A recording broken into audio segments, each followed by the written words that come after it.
Okay, guys, I'm as mad as I can be because I couldn't get into my Schwab account today.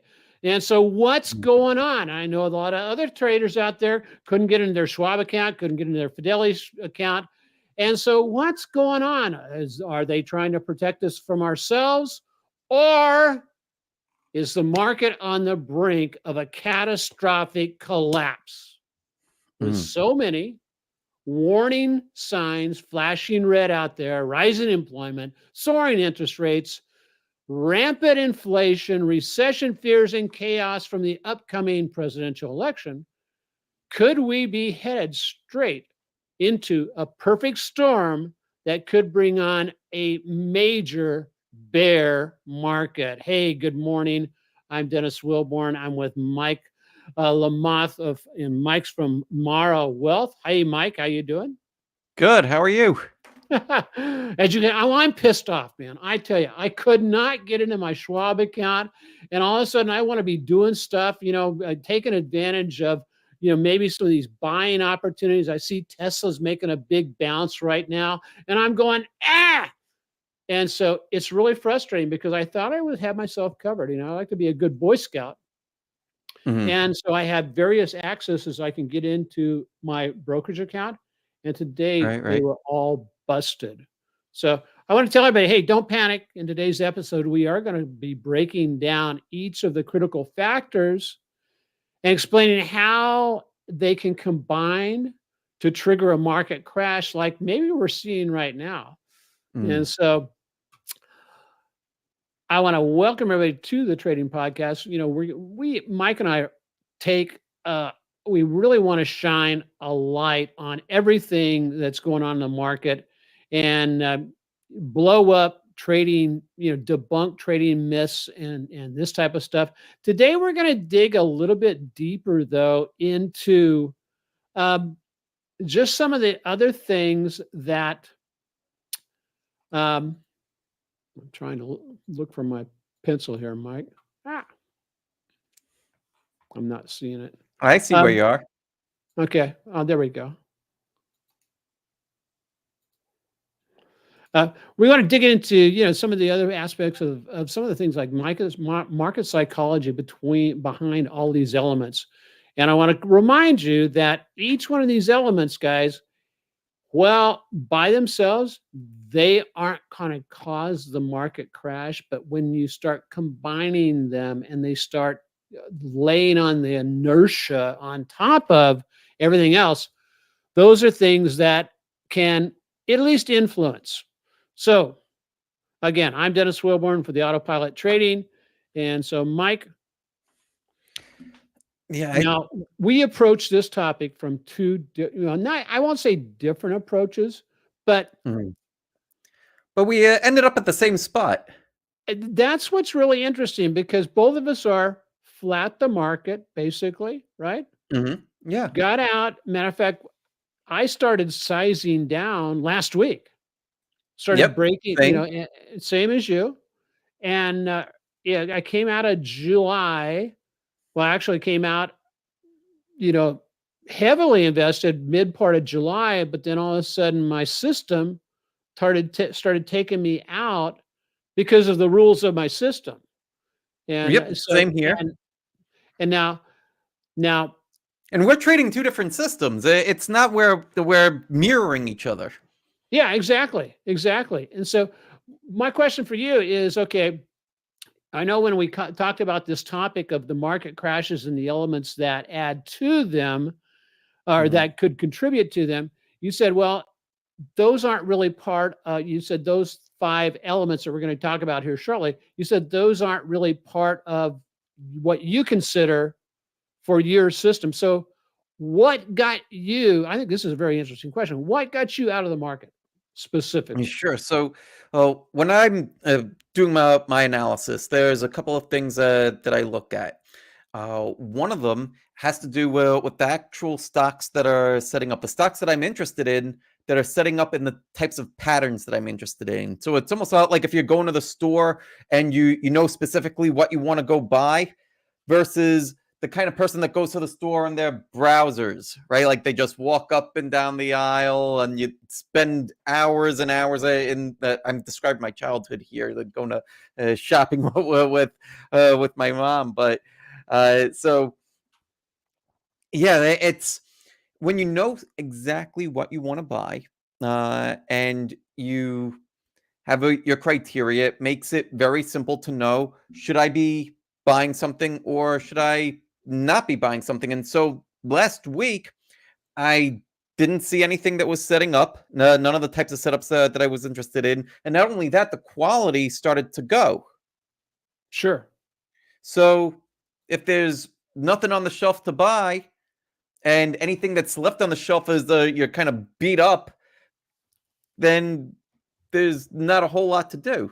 And so Okay. it So makes it very simple from that standpoint. And one of the reasons why I built the system the way that I built it for myself is because I I've never been great at interpreting like consumer data or jobs reports and those kinds of things. sure.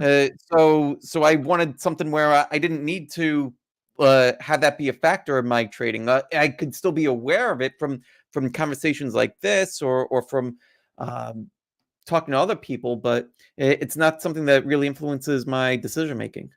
Yeah, and I agree with that wholeheartedly because like I said, I approach it very similar.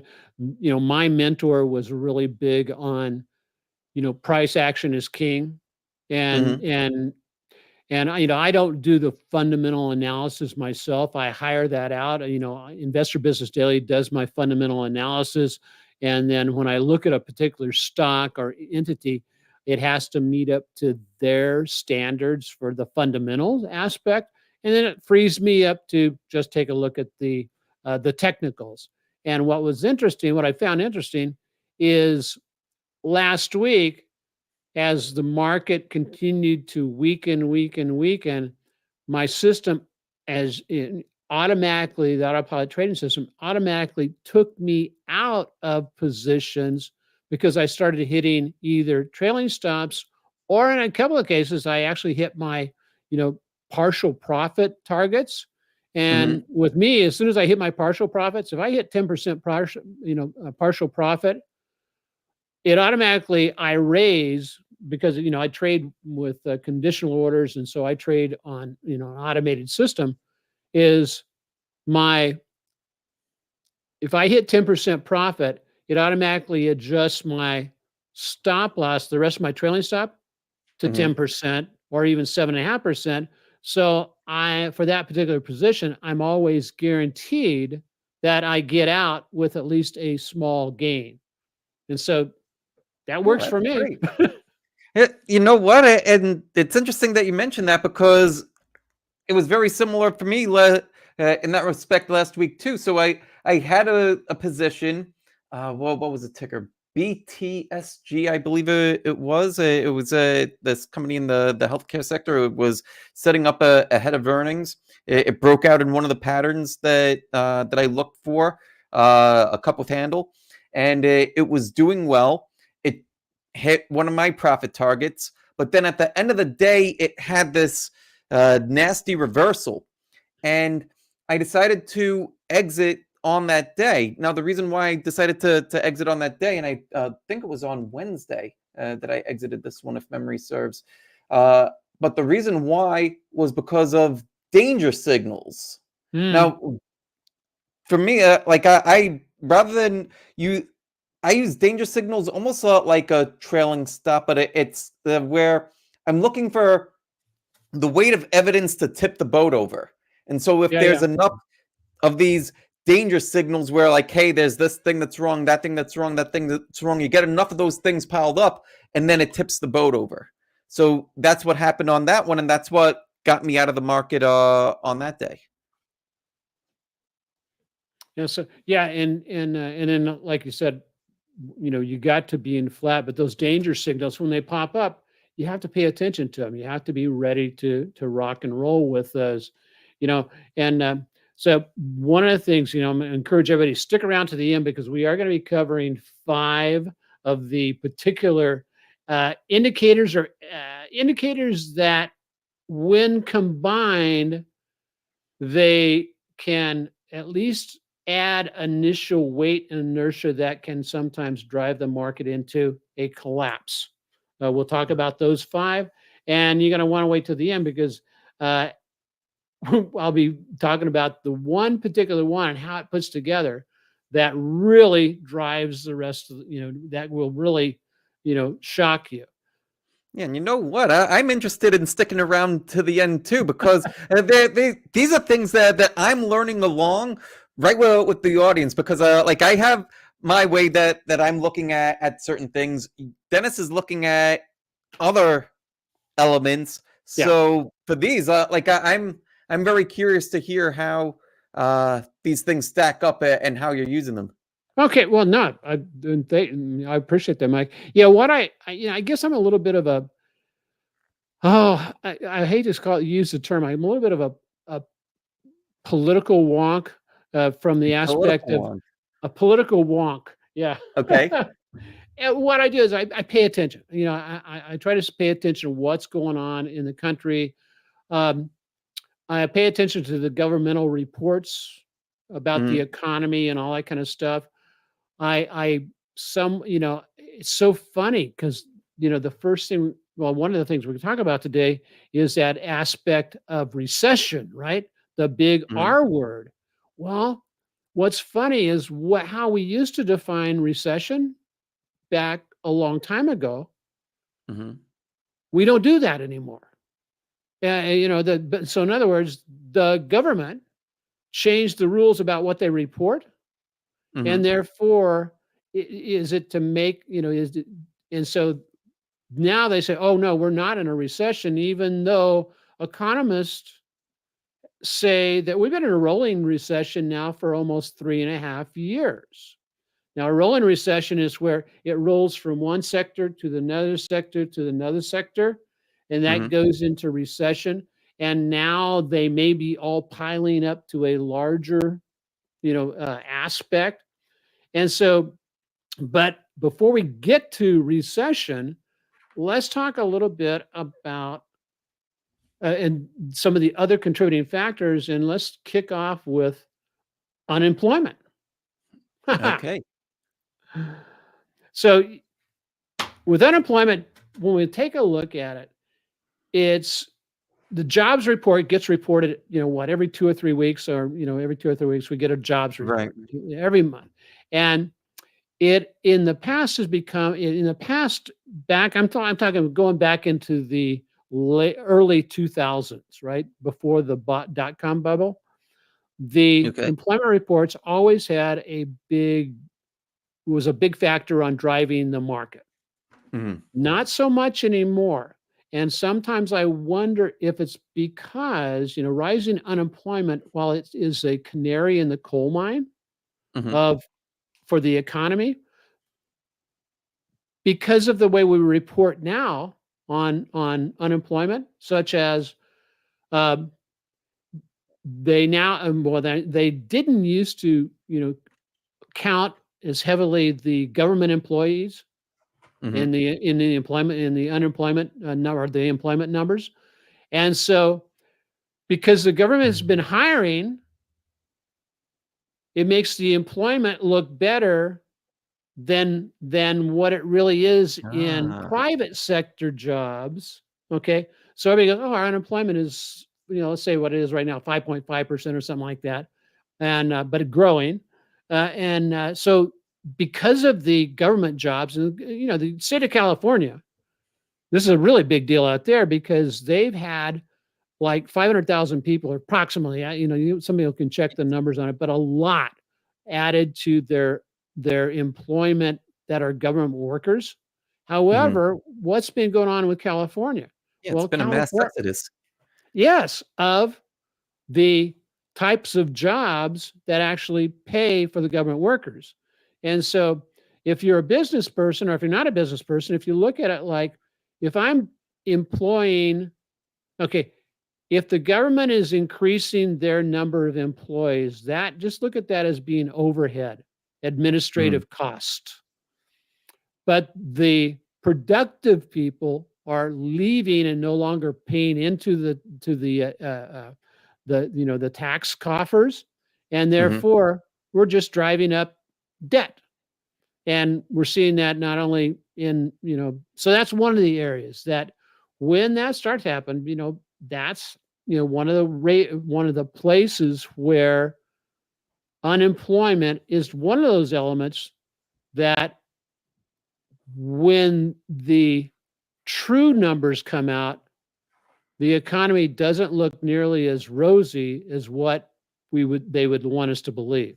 Interesting. So when did they change the style of reporting? You mentioned like early 2000s, then it changed at some point along the way, or when did the reporting change? It's been kind of an ongoing thing, throughout the years. It was changed. I know the specifics of when it changed. Uh, Probably within the past, 7 to 10 years. It Hmm. was a big change there, and that's when the numbers started looking better because in California, Hmm. their actual unemployment rate of productive workers is probably up about 10+%. But when Interesting. you add in when you add in the government workers, it brings their unemployment rate up to about just to 7%. So it makes things look better than what they really are. And so you had mentioned too that the employment numbers are less impactful on the market, and that started at roughly the same period. It's it start well, it didn't start in the same period, but it basically because of what happened back then, it used to be very impactful. However, now, okay, right now, Hmm. the employments, uh, unless, and this is where the linkage comes in, unless it's linked to the other items that we talk about, such as corporate earnings and like Ah, corporate earnings and their stock prices right, right.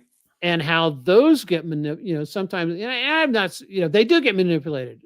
If you remember back mid 2000s, 2010, 2009, just after the housing debacle, the industry or a lot of companies had a lot of cash, right, on their Hmm. hands.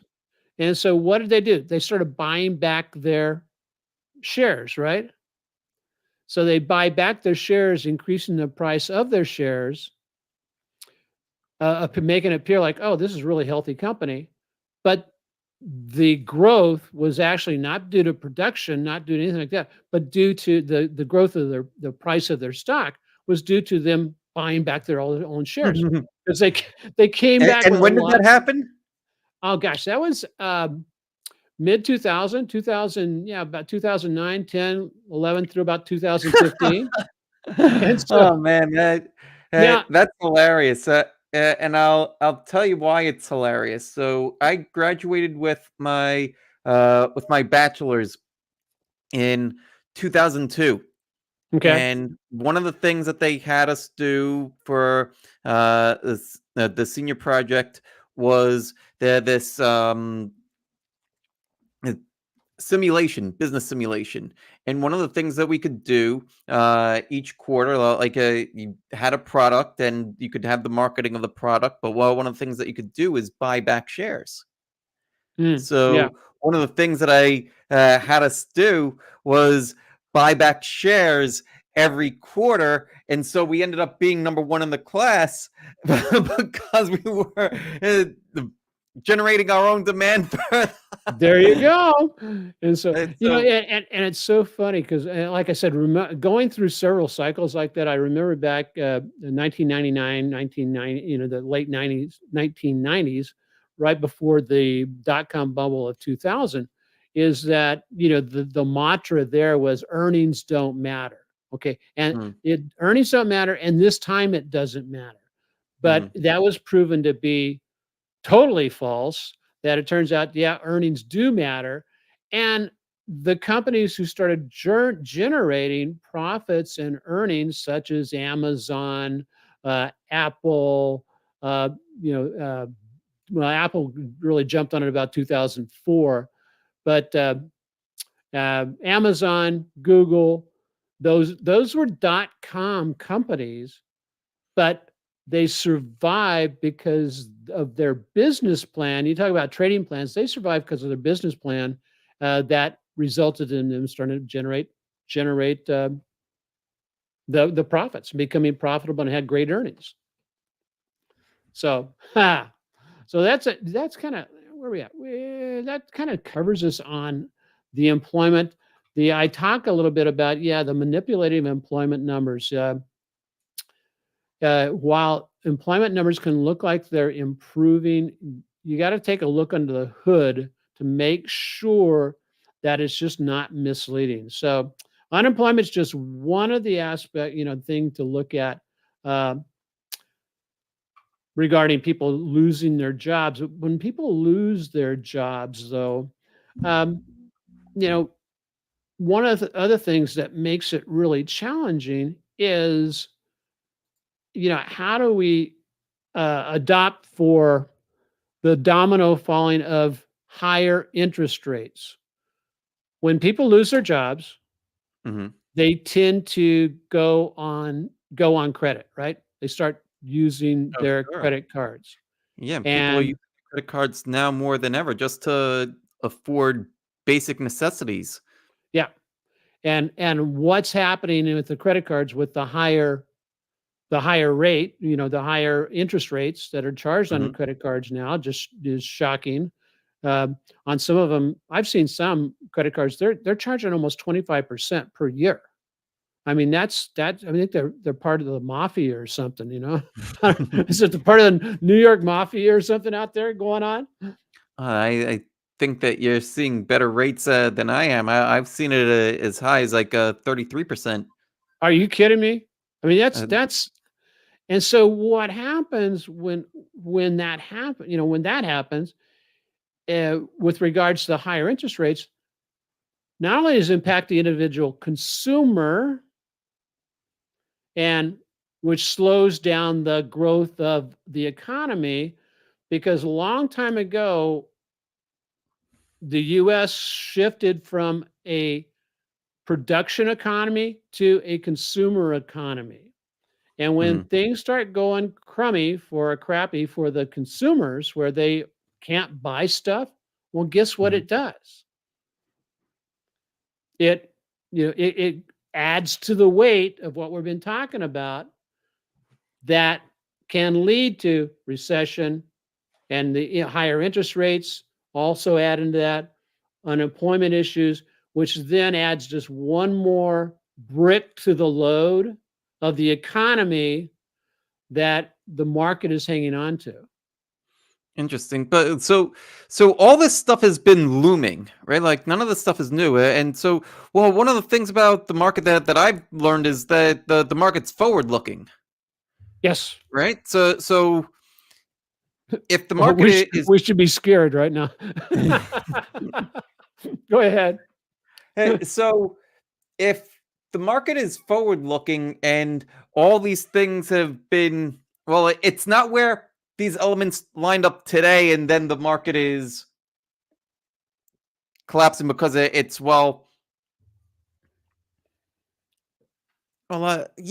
this is where I start to get confused with some of this stuff, and why I've just been like, okay, I'm just going to look at the price action, stick to my system, and stick to what I know and works. So Right. so help me out with some of this here, because that's where it's like, okay, this is forward looking, but this elements that you just mentioned are happening now. So why is that the reason for the market falling? Because if the market's looking 6 months down the road. Well, I don't know. That's a great question. I don't know if it's actually a situation where that the market's reacting to what's happening, because what we're aware of what's happening right now has actually Mhm. been happening for quite a while. As I Right. said, many economists have been saying we've been having these rolling uh, recessions, Mhm. that have impacted. Okay, I mean, yeah, because you look at various states. Okay, Texas right now, they've been a booming economy, right? Just all that kind of Well, big sure, time. the mass exodus from California, people leaving that state to Yeah, and moving to Texas. Similar yeah, with New York, people leaving New York and going to states, like Florida and South Carolina. yeah. I mean, they're going to more business friendly states, Mhm. and but back to your question is it, in looking forward, okay, we're becoming aware, and maybe this is like the economy and the market waking up to the fear of, because the reaction of the market today was the fear of recession being more widespread. Mm. And so it's reacting to what it expects to happen down the road 6 months from now, like you said, Right. down to most, quarter, 2 quarters, or even a year from now, unless something's done. And therein lies some of the other, issues that we'll chat about. But in this, when we get to it, but the other thing of the higher interest rates, Mike, is it kills the small businesses. Okay, the small caps. Small caps have underperformed for how long now? The last 3.5 years Yeah. basically. And isn't it interesting that they've underperformed when I'll just put it so when an administration who was less friendly to business and more friendly towards making you know g- uh, government regulations came into play, Mhm. that's these small caps have really struggled. I mean, you talk to and I'm not talking about mom and pop businesses out there, but the small caps that are listed Yeah, on the on Russell. the ah, in the Russell Russell. 2000. Yeah. And but Yeah, you Russell even look 2000 you was even underperforming for a long time, and it, finally started to outperform, uh, mid-July, and that was a fantastic trade, and then all of a sudden, now it's, back to where it started. oh yeah, I mean, yeah, it was so funny. The last week's action or the last 2 weeks action on the Russell wiped out what, all of July and most of June's gains. Yep. I mean, just wiped them totally out. So one of the other that I think is a really huge misunderstanding and maybe even a myth or a lie. There's a belief out there that if the Fed acts and cuts interest rates, Mhm. that will make the market go up and all that kind of stuff. However, one of our members of the autopilot trader, the guy is a really great economist down in Florida. He posted a little report that he did, and it basically is historically when the Fed has done such a crappy job like they've done again this time, when historically when the Fed has to do the emergency cuts, like back in 2020, they did two interest rate cuts in 2 weeks in March 2020. And as you're aware, that led to a little bit of a relief. But then in 2022, what happened? All hell broke loose, and the market. We went into the was it 2022? 2022 was 22% down on the market, right? Yeah. Yeah, and but the fact of the matter is so while the rate cuts sound like a great idea, it can actually signal that the economy is weakening more than expected. And this can trigger a panic in the markets for people who really understand. Like, why are the Warren Buffetts selling half their Apple stock? You know, great question. Is that something you're going to go out and make a trade on?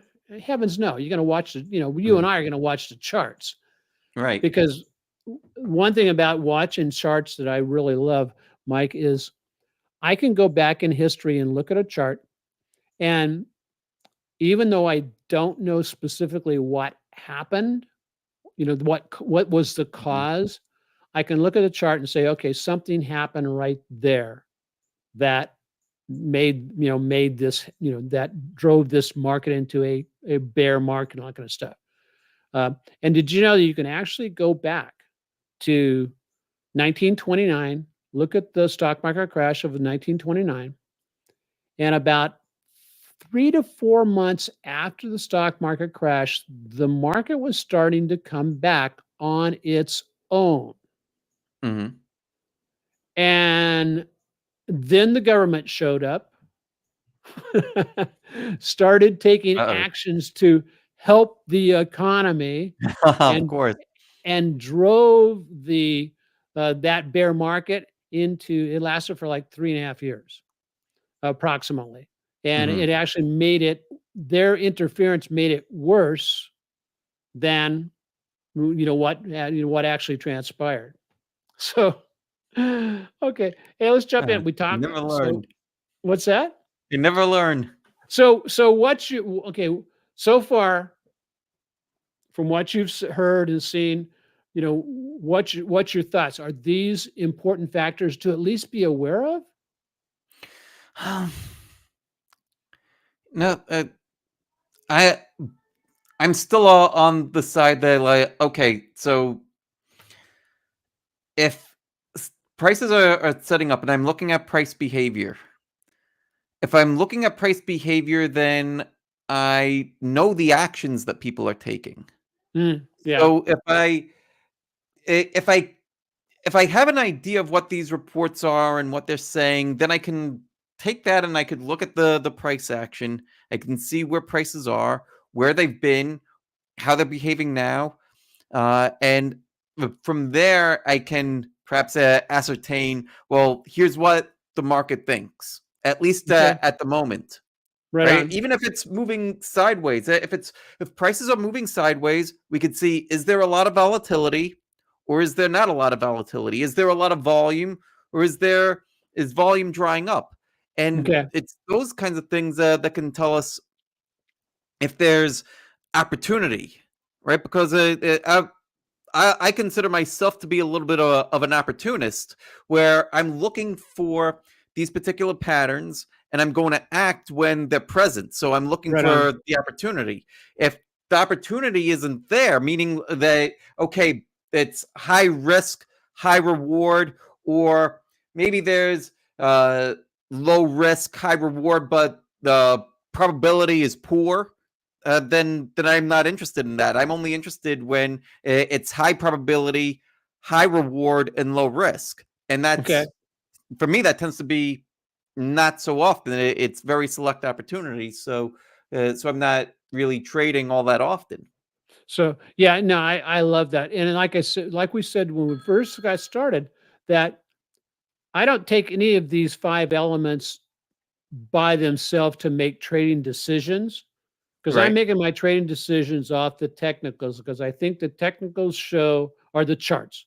The charts show the fear and the greed that's in the marketplace. It's showing the psychology of the people that are trading both in the marketplace or if you're looking at an individual stock, it's showing that.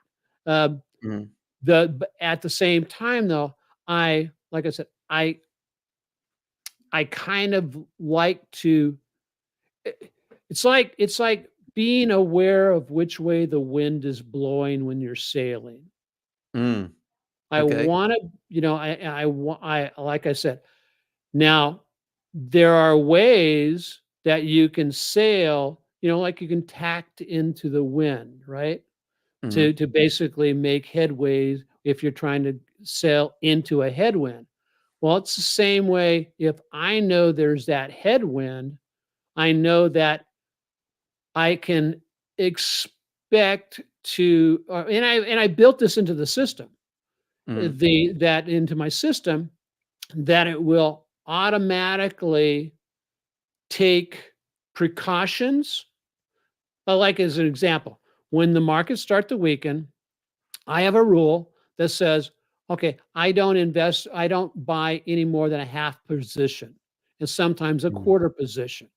I Right. do that, and that's my way of Similar. tacking into the wind. And Yes, some of yes, the I'm very similar in that regard. which one? Sailing Uh, or well, with if things aren't working, I'm sizing down, right? Yeah, Like, exactly. yeah, progressive exposure. And so that's where I think that knowing about these elements, at least, being aware of these Mhm, elements, that it is just a contributing factor. Say, okay, and we see it with don't we see it on Investor Business Daily on their newspaper, where they basically say, okay, they're reducing their exposure. mhm, Well, for them, they're reducing their exposure on probably a lot of other things other than just price action, because they're mhm. looking at some bigger picture things. And so, yeah, I mean, this is a Sure. like a 25,000-foot look. Right, and it's interesting too, like, I just wanna, throw something else in there that I was looking at over the weekend. Um, uh, I noticed that well, one of the things that I track are distribution days, Okay, and yeah, for the sake of the audience, what a distribution day is, it's a down day on an index of at least 0.2% or more on heavier volume than the day before it. And William O'Neill went back in time to the 1890s. right. I think. Yeah, that's how far back he went. Was it 1890? Yeah, I think 1890, and observed as many of these patterns as he could. And he noticed that, okay, when you're having the distribution days pile up, that they can become problematic for an uptrend. So, what I observed over the weekend was that, wow, we've had a cluster of distribution days. Right. Over the past 2 weeks, over the past 10 trading days. We had 5, right? Well, we've had 4 happen in the past, but we had 5 coming into today. So that got me thinking, when was the last time that we had that many piling up? And the last time that we had that many piling up was back in October. Mm, October 25th, yeah. right? So that got me thinking, let's go take a look at those charts. And it was right when the S&P was starting to shake out Yep. below the 200-day moving average. I know that we're getting a little bit into the technical stuff here, but that got me thinking too of the psychology part of it, right? Yeah. Because what would the psychology have been at that time? Uh-oh, we're below major support. Uh-oh, Sure. price is continuing to roll over, abandon ship. And then what happened? Uh, a couple of days later, that was the bottom. And without a doubt, yeah, because we bottomed actually, I think we bottomed the week of October 24th on some of the indexes. Yeah, the The actual week bottom of. was the 27th. Okay, but as I Actual said, the bottom week was of the the 27th, 24th. and then I was looking, when did the distribution cluster come off? It was off on November 1st, and Yes. that's when the rally started to happen. And that's where, when we said don't panic at the very beginning, don't panic, because one man's panic or one person's panic going, oh my God, I got to get out of these stocks, and start dumping, is another person's huge opportunity. Yes, Because yes, indeed. and now I'm like Andrew Rocco was with us a few weeks ago, and he says, got to be careful when you're trying to pick a bottom, because you wind up with stinky fingers. You guys remember that? Well, it still applies. I don't necessarily go in for the trying to pick the bottom, but I better be aware, because I'm sitting here. I'm looking at charts out of my other eye here Mhm. as we're chatting, Yeah, me and too. I'm watching what could turn out to be one heck of a reversal day today, and could start out to be a rally attempt. Now, will it be a healthy rally attempt or not? We don't know at this time. But anyway, hey, there's a couple more of the aspects of this. Let's run down those really quick. Number three is the inflation, and we've all been impacted by inflation. But some of the Mike, what do you think? Some of the hidden, if inflation. I'm tired of 3.5 years of high inflations. Okay, all I Yeah, know is likewise. that like 3.5 years ago, even here in Hawaii, I could go down and fill up my car with gas. Price on the gas is always more expensive here in Hawaii to some extent, but I would still be able to Well, get what are you paying out there? we were paying close to $5 a gallon, Whoa. and 3.5 years ago, we were paying. I think it had gotten down to as low as 225, two and a quarter. And then my wife comes in and she tells me, hey, she does the budget for us for our groceries and that kind of stuff. And we're just, hey, we're this nice, elderly couple, on a fixed income. And, um, yeah, when you're an entrepreneur, you Mm. never have a fixed income. Let me tell you that, buddy. Anyway, the thing about it is, she goes, last year we're paying like uh, $900 a month for food, and now it's close to 2,000 for food. So while it's not an absolute huge contributor to the market, but it's a contributor to, I think, our mental state, our mindset of if we're feeling crappy about inflation. I think that could also, stem over from a trading aspect over into how we look at the stock market. What's your thoughts? I think that's a real interesting perspective. Um, so I think how we as individuals, right? I'm not sure if we have institutions that are listening to the show, but I think that most of the people listening are probably like you and I, right? Yeah, Individuals that are managing our own accounts. And sure, if we're feeling pinched at the grocery store or pinched at the pump, and uh, yeah, I could see how that can start to influence some of our decisions.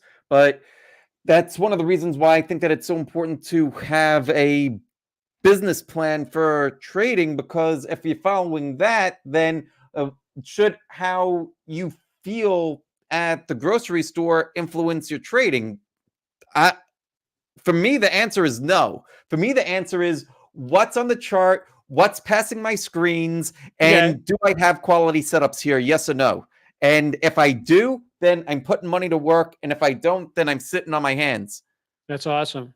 And I'm So not trying to pick my bottom. I wasn't going to go there anyway. Well, the thing about it is, and I agree with that wholeheartedly. One of the other things that, again, I'm aware of the increase cost of living. Mhm, Okay, cost of living. I'm aware of that. At the mhm, same time, though, I feel very grateful that I am a trader because, as far as I am concerned, having the ability to trade and generate more income, okay, more income on a weekly, on a monthly basis, and that kind of stuff, it takes inflation off the table for us, at least for right mhm, now. Now, if Schwab, if we get into one of the situations where we can't get into our brokerage accounts and trade and all that kind of stuff, well, that's another issue that we're not meant to address right now. But I believe that having the ability to trade is one of the hugest blessings that has ever come into my life. Because with that, um, I can trade and replace all of the income that my wife and I make right now. and that's what that's where we're at, is working towards that. So where that income from trading and the wealth growth, it's a combination of two different things, more than overshadows the aspect of inflation. And that's And the goal, or that's one of the goals. so, what about the last one? Is one? Not well, we have two more, but the next one that we're going to hook up with is this one here. And number 5? Yeah, there you Ah, go. So, presidential election. so many of our members, they basically say, well, don't talk about politics, don't talk about your belief in God, don't talk about what you think about the Paris Olympics and their opening ceremonies. You don't talk about any of that crap. And so, sorry guys, but when you get to my stage of life, you know I'm going to talk about the things that are wrong in life, and also be very proud of my my faith. And I know Mike is also very proud of his faith, and also stumble into the muddy water that is politics. And I'm not going to basically say where I'm supporting, where I'm not supporting. I will say that there is one particular party that I think has been turned into basically a front for the Communist Party. If you don't know what that is, or at least Marxism, Mhm. that's what I believe, and I think that it has a goal of trying to destroy the traditions of what America stands for. Yeah. But and I mean that. I mean that seriously. And I've seen it deteriorate. One of the things that's nice about living a long time is you can see the progression. And being progressive is not necessarily a good thing, because being Yeah, what do you progressive mean? can be regressive in the treatment of people. And when I see people, I served in the Navy for 23 years so that we can basically enjoy our freedom. And I didn't even know I was going to go in this direction, guys. And if you don't like it, okay, that's okay, that's fine. Send me emails, and I can, because it drives up the algorithm, and we get more views. um, No, speak your mind. Speak not your mind. Now you got me curious. no, I served for 23 years.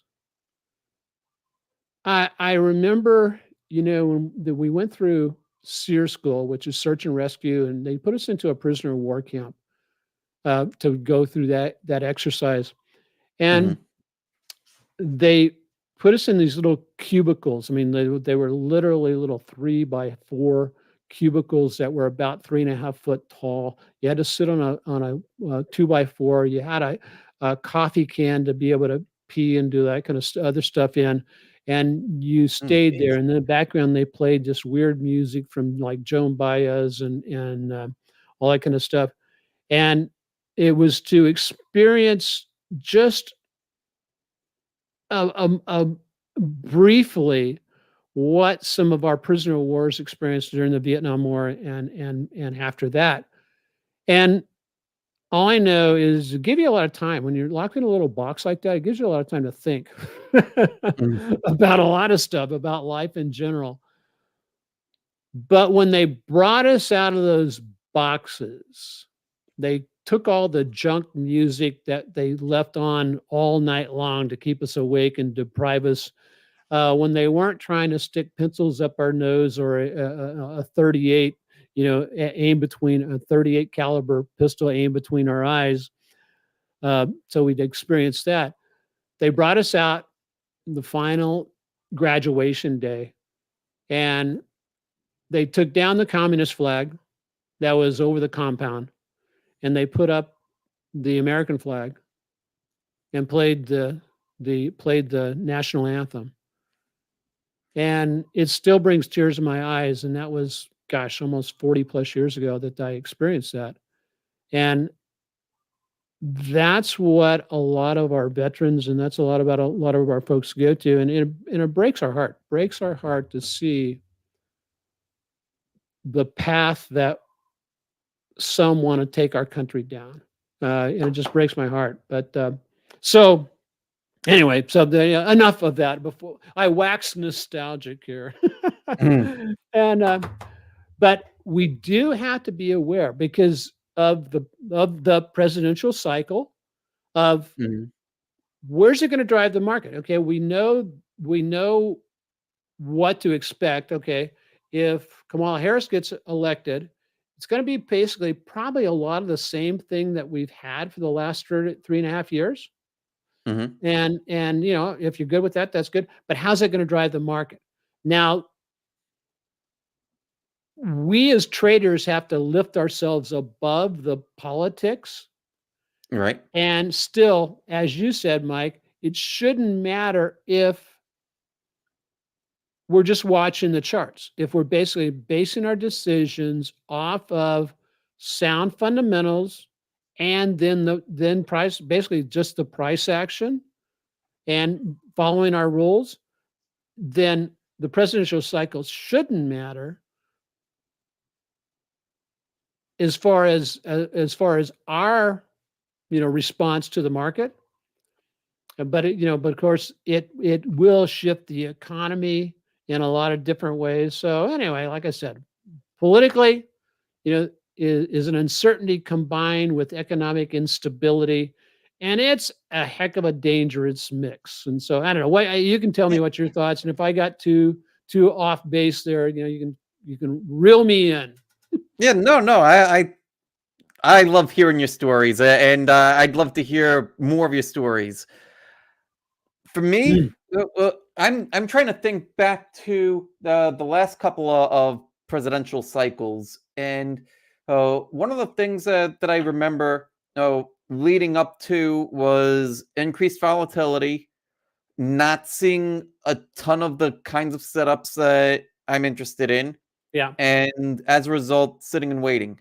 So at this juncture, it seems like that's where things are kind of headed, right? Because I don't see the kinds of setups that I'm interested in yet. Uh, like maybe a handful here and there. There's a generally like you can have a robust market, right? So there'll be times when I see five setups, well, like right, five A level setups for a day, right? right, So versus what we've had for the past maybe 2 3 weeks, where I've had maybe one for the entire week. yeah, exactly, yeah, So it's been quiet. So that's kind of where my head is at in thinking like, okay, as far as the type of swing trades that I'm looking for breakouts, I'm not seeing a ton of those. Um, that's yeah. that's basically it. And so, hey guys, thanks for sticking with us through this. We're going to basically talk about the final key indicator that was kind of surprising to me, but this final key indicator kind of, I think, pulls in a lot of other things that we're looking at. And what it is the yield curve inversion. Um, and so it's one of the most reliable indicators to watch is the yield curve inversion because historically the short-term interest rates when they're short are higher than long-term interest rate. It's been a strong predictor of a recession and a potential market crash. And so currently, I don't know where we're at with their market. Do you know where we are with the yield curve? Anybody out there know where we are with our yield curve? What's it looking like? I know there's a lot of you guys who know about that stuff. Yeah. For me, I have no idea about the yield curve. There was an indicator, or there's been an indicator that I've used. I don't know Yeah. if you use it or if anybody else here uses it, but it's the number of stocks making new 52-week highs versus 52-week lows. Yes. That's a good one. That's been a little bit wonky. Yeah. So the one indicator that I love to use, and again for short-term trading, is actually the percentage of stocks on the NYSE that are above their 20-day moving average. Okay. And when it drops to anywhere from 25 to 10%, in other words, a very small percentage of them are above the 20-day moving average, that is oftentimes an uncanny indicator to say, stand by for a reversal. We're probably getting one today. I'll have to check the charts in a little bit. Yeah, interesting. So anyway, Mike, I want to reserve some. I want to reserve some time for you to tell us about your new book. So let me just run down through Oh, some of the take actions during market crash. What to do? One, practice dollar cost averaging if you're a long-term investor. Buy defensive stocks. Rebalance your portfolio, or cash is a position. Remember that. So sometimes your mm, rebalancing is to go to chart. Um, One, focus on long-term value. I shared a note. When in doubt, zoom out. Take a look at that quarterly chart, that monthly chart, that to get an idea. And even I think Andrew talked about take a look at a yearly chart. How many of us mm. take a look at a yearly chart? It's been years since I took a look at the yearly chart. And then last but not least, stay informed but not overwhelmed. And so anyway, so tell us about the book, Mike, and how do people get a hold of it? I'm going to put the link in the description on the YouTube channel, and you will also on the Spotify. So what's the book about? Oh, thanks, Dennis. So yeah, so the new book is called The Trading Success Blueprint, and it helps people write a business plan for their trading. Something that I've observed for quite a while, and is that a lot of people have trading hobbies, right? Especially for those of us, like a lot of people that are tuned into shows like this, a lot of people that are beyond the step of like just putting some money in, but they start to get very enthusiastic about trading, and they start to read a lot of books and check out different websites and YouTube channels and Sure. social media. It's it's almost uh, like following baseball or something like that, right? Like you're really into it, and trading becomes more of a hobby. But the thing with hobbies is that often we spend a lot of time doing them, and often we spend a lot of money doing them. Now, Right. that's not what most of us are in trading to do, right? Like most of us are in trading because we want to be making money, not spending lots of money. Right on. Right on. So in order to do that, we need to take the education that we've gained, and there's been so much great education out there. The stuff that you're putting out, I put out some stuff. There was this whole conference that my friends over at the Trader Line just had the last couple of weeks. That's fantastic. There's loads and loads of education. Until we take that education and formalize it into a business plan, it makes it very difficult to take trading beyond the realm of being a hobby. We need it to be a business, and that's what the new book is about. It's about taking your trading hobby and turning it into a trading business. Cool. Love it. And so then also adding on to that is and they're going to be able to get that either in an ebook or an audio book. Yeah. Oh, they could get both. And so it's they could get the ebook, they could get the audio, and in fact, we're giving both of them in one package. Okay. Cool. And so, and like I said, I'll put the link in the YouTube channel or in the YouTube channel description. Michael put it over on Spotify, and the next week, remember, market crashes are tough, but they are also part of investing journey. With the right strategies in place, and we've covered lots of them. We've showed you how Mike and I handle the markets crashes. You can protect your assets and even find opportunities in the midst of downturns. I mean, now I used to be scared to death of market crashes, but now I look forward with like getting ready for Thanksgiving dinner. I'm just going, yeah, let's eat. Anyway, so before I say totally goodbye, Mike, who's going to be our guest next Friday? Next uh, week, excuse me, next Monday. Next week we're having Adam Sarhan on the show. Adam's a great friend of mine. We've known each other for many, many years. He's written a book on trading psychology called Psychological Analysis. It's a fantastic read. I recommend everybody get that book. And we'll have the pleasure of talking to Adam next week on the show. Can't wait. So go. So remember, guys, tune in every Monday, 12 p.m. That's 12 noon Eastern time. And Mike and I love seeing you guys. And we just basically want to pour into each one of you and help you become a better trader. So aloha and God bless.